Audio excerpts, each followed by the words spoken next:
Nothing else will do. Nothing else will do. We just had more and more evidence. It's just stuff we're learning. We do some stuff with the satanic occults and stuff, where they're at, what we see in sessions. There's angelic beings we want to mess with. And we start seeing a division in this stuff too in the epistles about how Paul presents it. And we see Jesus in the Gospels go deal with the demons. In the book of Acts, deal with the demons. And I'll get into here, all of a sudden Paul starts talking about these heavenly realms. We're not talking demons anymore. Our struggle is against the heavenly realms. That's in it. Okay? We're going to talk about that today. So that's where the huge chasm is. A lot of deliverance ministries. Sometimes we go after stuff we shouldn't be or do it the wrong way, and we become victims. We got sucked in and attacked. So there's a right way and a wrong way of doing things here. So, according to Ephesians 6:12, for our struggle is not against flesh and blood, but against the heavenly rulers. And because I work with an Assembly of God, and I work with PhD guys, I always have to throw in the exegesis, right? I throw in where I came from. And arche is the rulers. Paul uses that a lot. Against the powers, exousia, it's Greek. Against the world forces of darkness, cosmic crater. Against the spiritual forces of wickedness. You can pronounce that one on your own. It's not a Greek person. In the heavenly places. So that kind of just took us out of boundaries here, right? And what's that about? And what do? Are we powerless? Colossians 1:16. For by him, Jesus, all things are created, both in the heavens and on the earth, visible and invisible, were thrones, thronos, or dominions, cardos, or rulers, arche again, or authorities. All things have been created through him and by him. Let's see, if I'm seated in the heavenlies and I'm looking at Jesus. All is not lost. Right? I just got to have some conversations with Jesus. This is out of my boundaries. We'll discuss that. But this guy, Jesus, he created these things. They still answer to him. He needs a job done. It's a dirty job. He's going to call these things. They're going to obey. See to it that no one takes you captive through philosophy and empty deception, according to the tradition of men, according to the elementary principles, spirits. I'm outlining different things in the epistles right now. Paul had different forms of spirits in the heavenly realms. And this one caught me off guard too. Elemental principle spirits. What are those? But they're there. Of the world, according to Christ, okay? So we start outlining these things in the epistles. We're no longer talking about demons anymore. Why did the conversation change? We'll talk about that. When demons were encountered in the Gospels, Jesus just expelled them, right? Got rid of them. That was it. Now we're talking about these things going on in the heavenly realms. So we have the principalities. A Hebrew-trained scholar will list the most wicked ones first. That's what Paul did against the principalities. Those are the big boys, the big players. The princes, the principalities. Most likely the things that Daniel was dealing with. Prince of Persia. Most likely it was Satan. I don't know. It's a guess. Prince, principality. Exousia, power. These spirits of power. We don't get a clear definition of what those are. But they're listed. World forces of this darkness. And more spirits. He's just listing them out. I'm just telling you we're clueless what these are, they exist. And things show up. Things show up during sessions as well. Thrones. We deal with thrones. There's different spiritual thrones of wickedness. We saw that in the scripture. Dominions. Different spirits of dominions. And we have rulers and authorities.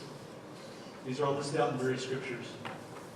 And then we have this one. I still don't know what this is, but I thought it's listed. Elemental principal spirits on earth. What are those? I don't know. We need their description. Somebody may have dealt with them somewhere and may have shown up. I don't know. So it was all lost again. So how do we deal with these things? They were already defeated at the cross. Colossians 2:14-15. They were defeated. Having canceled out the certificate of debt, consisting of decrees against us, which was hostile to us, he has taken it out of the way, having nailed to the cross. When he had disarmed the rulers, there they are again, the rulers disarmed, and authorities, exousia, those guys in too. He made a public display of them. It was finished, having triumphed over them. So what's going on? Why are we still under attack? I've heard pastors preach a sermon where the devil's powerless. I wish I knew where that came from. The devil still has powers. He's been defeated, but we're in a period right now where he and his hierarchies have a lease that's about to end. And God didn't remove the powers from him. Somehow, we're involved in this cosmic battle. We're involved in it. The devil's not powerless. Not what I've seen. I have seen Jesus has more power in our sessions. That's right. I also know I wouldn't be around if it wasn't for him. Okay? So, that's what's going on here. Why do things happen to us? Devil's defeated. Principality's defeated. They're losing their lease. Collateral damage. At the end of a war, there's always collateral damage, right? You lose, you throw a fit, start blowing stuff up. What's going on? We're going to start blowing stuff up. So we're just going to go back and go after them. We're going to go round them up. Look at angels in the occult. I don't know why. Somehow, these things in the second heaven, whatever that may be, are fascinated by the occult and our involvement in it. The second heaven angels have associations with the occult. They actively participate in watching rituals. When we're dealing with sessions and people came out of cult abuse while we're doing these sessions, we have these things called watchers that show up. And we have to, this is where we're starting to talk about our authority and how we handle stuff. Watchers are out of my jurisdiction. They're coming out from heavenly realms. I can't bind them. And that's what a lot of Christians don't get. The demon shows up. Like, blah, blah, blah. So I usually find out someone's binding it. If it binds it and goes off, it was a demon. I'll present here, there's a lot of different ideas what demons are. I'll show what mine are, but I just think mine are, the demon is just a low order, grunt, fallen angel. I think that's what it is. And there's these higher things up that command them. And they're like, the low order demons are like cannon fodder. Just as we are to them. They just don't care about things. Somehow these wicked angels in heavenly places have a desire to torment the ritually abused, the IDNS. They have a desire to do it. They're just wicked. They enjoy it. Yes? What is Dissociative identity disorder. That's what the survivors of the occult have. I'll talk more about that after this. I want to set up how we get there and what they are and what the occult does with them. Every one of these rituals, like we talked about yesterday with the mystical theology, every one of these rituals is involved in mocking Jesus. Every step of the way. That's why they're the bride of Satan. We're the brides of Jesus. Satan's got to have everything opposite. He wanted to be God. So he wants everything God had, and he mocks it. So look at demons. Appear both in the Old Testament and New Testament. There's a lot of language out there now in different areas. I know it was started by the late Dr. Tom Hawkins, the guy I look up to very highly. But I don't agree with him. Remember, said we agree, we don't agree? It's just where we're at. In his material, we'll get to it, he believes that the demons are offsprings of the Bethel, from Genesis 6. I don't see the fit. He may have somehow, some way, something that came up in his sessions, so I'm not there and I don't see the fit. We'll talk about that. Mainly because his association was that demons can be gods. If we look at the Old Testament, demons are worshipped as gods. We saw it there. So there's pieces we're struggling with. We don't have the answers. We just see what shows up in the sessions. New Testament. Whenever demons showed up, Jesus expelled them. Same with Paul. That's all we know. And then we get too fascinated. What type of spirit is that? What is that? Is that a lying spirit? Is that expel it? Yeah, if it's timing too. That's the other thing you have to look at as a deliverance minister. Is it the timing? Is that person rated? Is that person resolved that sin? Some caveats to consider when expelling is the unswept house, as we're talking about. Matthew 12. Deal with the sin first. Everybody goes, well, did you see what sort of demon that was? I don't really care.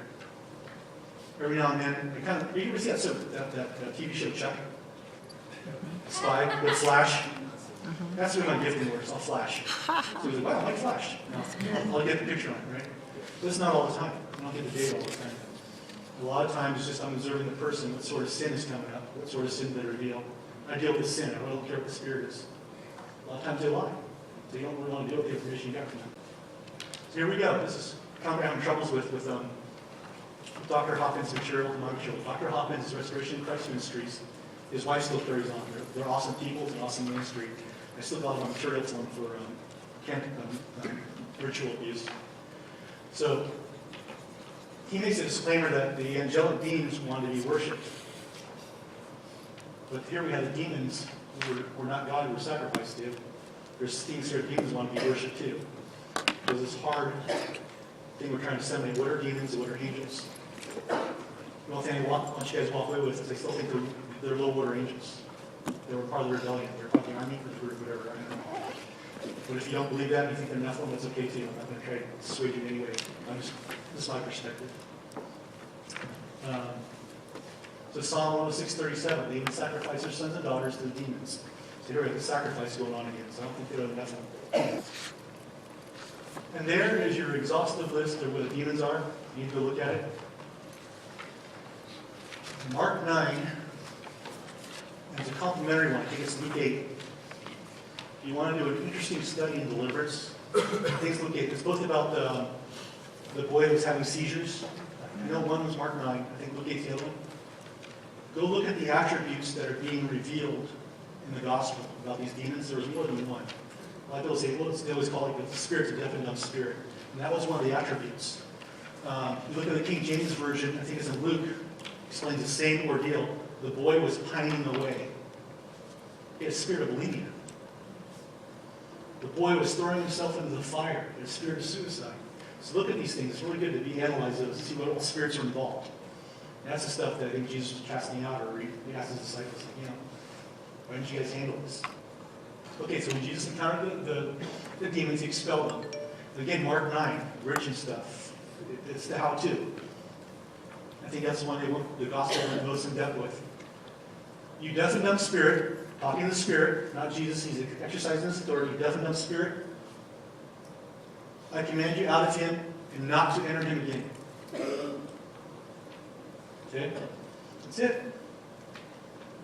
Stand your authority. They'll fight you tooth and nail. And if they are, that means there's an unresolved sin. Go after the sin, go after what the Spirit's name is. You got the sin, you broke their lease on life, and they got to go. Fear and doubt are the weapons. As a new deliverance minister, you got doubt all over you. That's why you don't show up. That's what I'm telling you, don't show up with a plan. Your plan's going to backfire.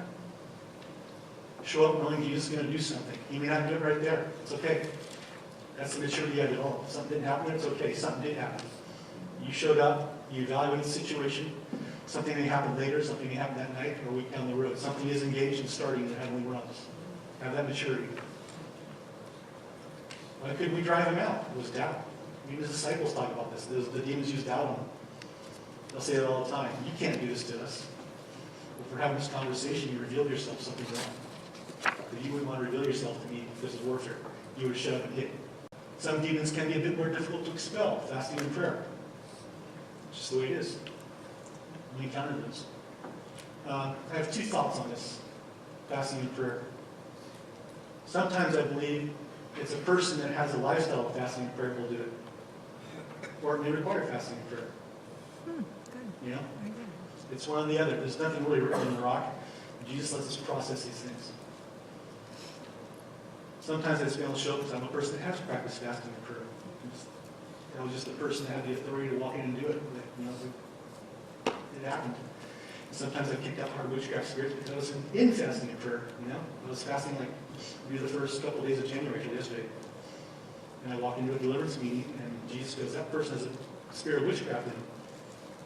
I walked over and I said, Jesus told me you had a spirit of witchcraft and I'm fasting it out. It was done. It was just, wow, I've never seen that happen before. Just keep you amazed. Keep you on your feet. Demons appear to desire flesh and embodiment.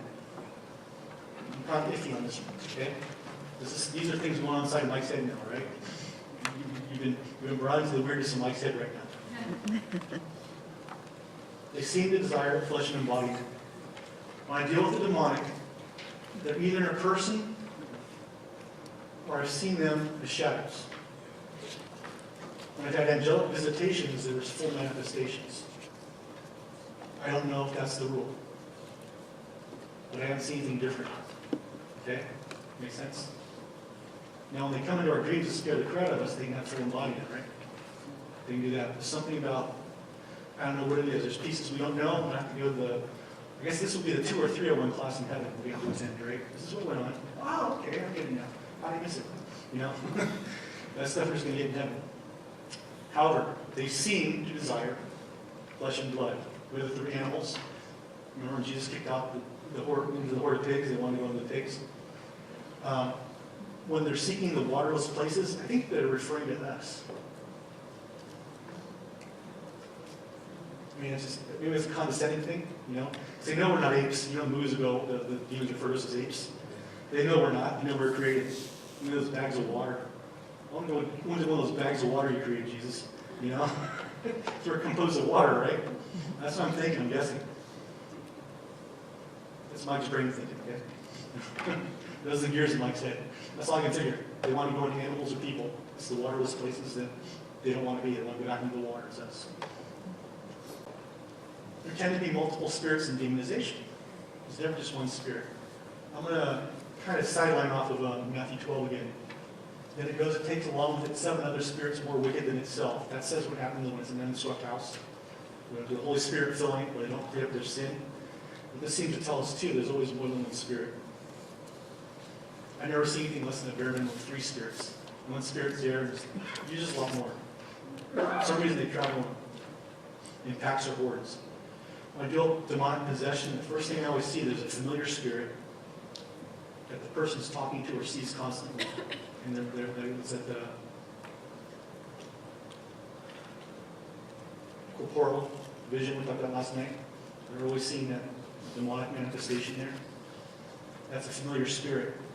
When I start doing pastoral ministry with these person, I start asking, what's that familiar spirit telling you? Like telling you about the others that are with her, or him, whoever it is. And they'll say, yeah, they don't like him. You go, it's a front. That familiar spirit's working on that person for possession to get the rest of them into them. And that one spirit's like the little grunt one. In case of demonic possession you encounter, I work with young kids. God brought this to my mind about 5 o'clock this morning, so I guess I got to talk about this.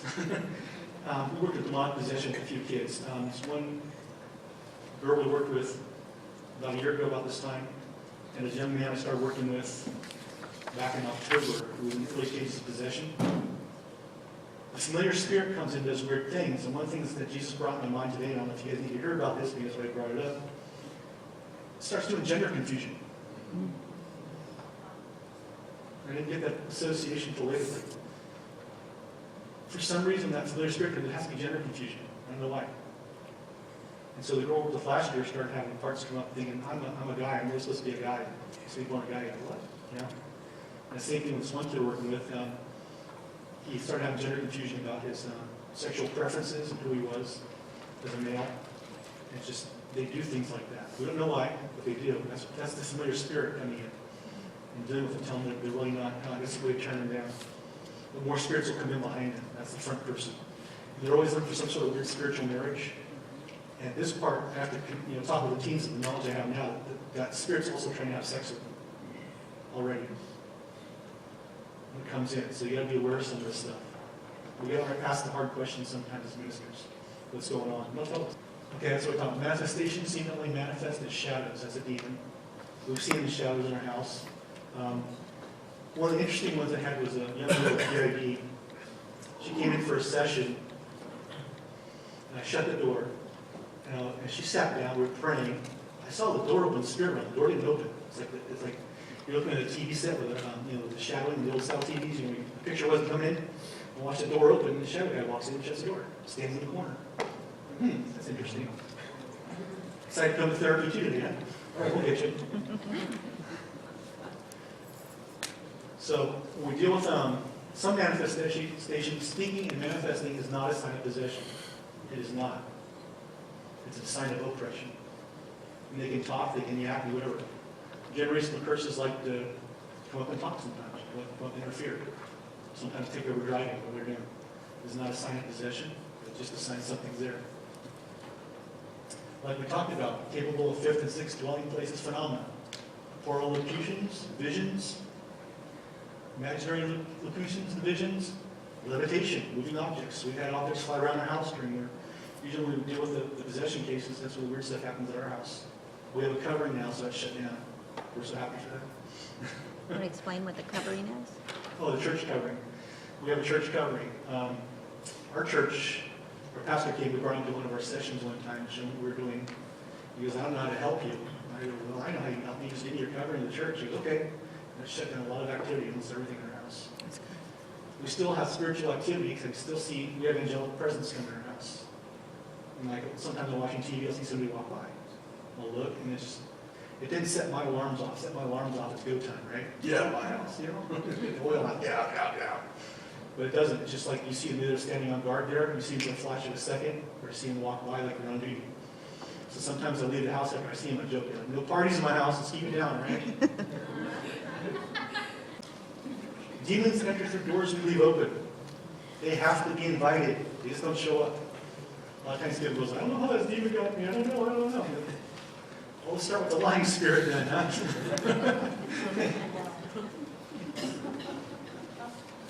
New Age spiritism, clairvoyance, spirit boards, paranormal. They're keeping us busy.